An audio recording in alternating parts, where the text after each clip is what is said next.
সামনে যে গাছটা দেখতে পাচ্ছ ঘাস জাতীয় একটা গাছ, এটা কিন্তু ঘাসের গাছ নয়, ঘাস জাতীয়। এটা হচ্ছে ভয়ঙ্কর গাছ, সেটা হচ্ছে কাশ গাছ।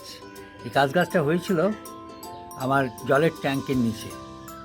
তো দেখো কি বিশালের বিস্তার, এই দেখো শিকড়গুলো দেখো, শিকড় কত দূর শিকড় দেখো, এই অবধি শিকড়, এই অবধি শিকড়। হ্যাঁ, এ দেখো এদিকটাই দেখো, এদিকটাই এতটা ভয়ঙ্কর অবস্থা।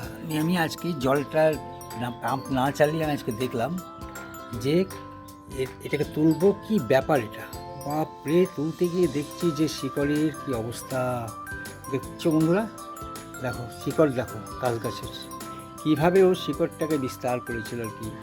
এবং সবচেয়ে বড় ব্যাপার, এর মধ্যেই কিন্তু গাছও হয়ে গেছে। এ দেখো এর নিজের একটা বংশ বিস্তারের যে ধারাটা, এ দেখো দেখো এখানেও কাশ গাছ হয়ে গেছে, এখানেও।